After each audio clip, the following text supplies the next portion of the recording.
Well, let's move on into Dart data types. Now, Dart data types is just simply a specific kind of value a variable can store. Remember, we've created different variables earlier where we created age and then we set it to a value. We've actually created a variable called first name, and then we also set that to a value, right? So we have another one called rating where we created in the last class. We kind of set that to 4.5, right? Now you see everything here, rating, first name, and then age. Remember, all these are simply called variables, right? Good. Now, just one thing I want you to understand, you then see this 44, this name you are storing, and this 4.5.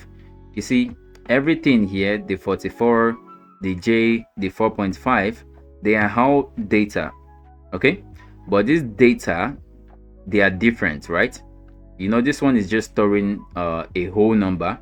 This one is more like storing a text. This one, well, is storing a decimal number, right? So in simple terms, they have different data than types. They have different types of data, but we just simply call it data types. So it's the same way here in that. That allows you to be able to store different data types. The first kind of data type we have is integer. An integer is stores a whole number, okay, but in short we call it int. And then this is an example. Instead of me saying var, this time I'll just say int, the variable name, then set it to that number. Then we also have double. Instead of me saying decimal, we call it double here. It actually stores decimal, or you can call it a floating point number. And this is an example here, like storing price. Because price has decimal, that's why we're simply using double.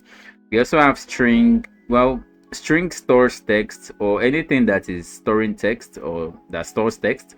We call that a string, not a text, okay? Now, well, this is an example. So saying my name is first John, I can create a variable called name and set it to John. And then we also have another one called boolean. Now, in short, you can call it bool. A boolean is just true or false, okay? A boolean is one of two values, true or false.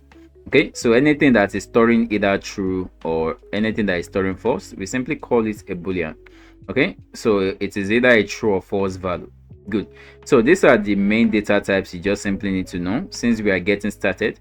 Later, we will talk about these different data types we would come across when we are building our applications. There's another one called list. A list simply allows you to store many or multiple values at once. Let's say you want to store your friend's name or different fruits. You simply open a square bracket like this, and then you can store apple, orange, as many things as you want. We also have set, we have map, we have dynamic, and there's a lot we'll talk about. But the main one you should focus on are simply the top 4 data types, which I simply have here. So integer, double, string, and then boolean. Okay, so let's do some little practical here. Okay, so what you're going to be doing now is we are going to be creating a new file here. You can simply click on the icon. You know how to create a new file, right? And we are simply going to name this file called data types.dart, like this. Enter. Good. So if you remember the last class, we created, this data types, right? These variables. Anyways, we simply want to create data types. Remember the way you need to start. You simply need to start off by saying void main, open the parentheses and a curly bracket. So instead of here, this is where you simply write your code. Okay, good. And this time we simply want to, well, create a variable called a variable called age. Okay, so age, and then I'm setting it to like 40. Okay, good. And let's create another variable called first name, or let's just make it simple. Let's just say name, then set it to, remember your name must be in a string. Okay, it must be in a single or double quote, right? So you can say John. Cool. And let's create another variable called rating, or then we can just set that to maybe 4.7.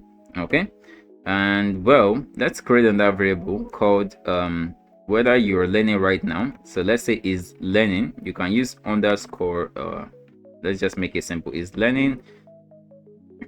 Now this is learning. We can either set it to what we call true, or what we call false. Is either you are learning or you are not learning, right? Don't worry about that. We would simplify that soon. Now we have created the different variables, right? And of course, we could print everything. Now when you're using var, okay, you could simply have your variable name and then set it. Okay, remember all these values I mentioned to you, this 40, this John, this 4.7, and then this false. Okay, remember what I called them earlier. Okay, they are simply data.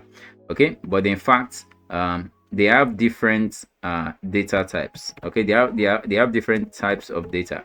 You can see this one is more like text, number. This one is more like a text. This one is more like a decimal, and this one is more like what we don't know. But remember, we talked about them just right here, right now, right? So this first one, which is actually storing a number, anything which is just a number, as long as it does not have decimal number, even if it is a negative number, as long as it does not have decimal number, we simply call this an integer. Okay, so how do we make this an integer? Well, that already knows, well, this age is an integer, right? But we can be more strict. When we mean strict, you can be more precise, you can be more explicit. Okay, so imagine I just want to be explicit. What you do is when you say var, you type the type of value this should be, this age should be, right? So you say var, then int, then age, you set that to 40, right? So but in fact, anytime you want to be more explicit by putting in the type you want, you don't need to already use var, so you can just remove var from there and everything still works well. So this one is storing a text, right? But we don't call it a text. Remember, we call it a string, right? So this is simply a string. So what you want to do, of course, we can be more strict. So let's remove the var and be more strict this time. So when you want to type the string, you start with a capital S and say string like this. So this rating, remember what it's called? If you check it, is actually called double. That's the second one there. So let's just write double, okay, and put a space. Good, everything works well. So this last one is learning. Remember, anything which is a true or false is a boolean, right? So we can just say bool in short. So that's simply the way you write it, as you can see, right? So sometimes if you see values like this, it doesn't change anything. It just means we are more being strict with whatever we are storing. It means anything we are storing here must be an integer. That's why we are saying integer. The name can be anything, even though we say last name like this. We don't care, as long as this int is here. It means the last name must be a number, right? That's what being strict is. Okay, so this is what data types is in Dart, and you can simply print it, and of course, you can get your result. You can print age. Okay, age is actually what we want to store. You can print all these values. So let's say we want to print age, want to print name, rating, and then you can print is learning as well. You remember how to run it. Open your terminal. Okay, so when you open your terminal, you know how to run it. So you can try to run it even before I do. Okay, so but this is what data type is in simplicity. And let's see if we can run that now. So just going to open a new terminal. Remember how to run it. To run it, you just type that, then the file name which you are working with. I'm working with data types.dat, right? So let's let me just adjust this so you can see. Okay, so I'm just going to type Dart. Then the file name we are using is data types.dart. If you press enter now, this is going to give you the result of what we are doing here. Okay, so you can see we have the result. So jump to the next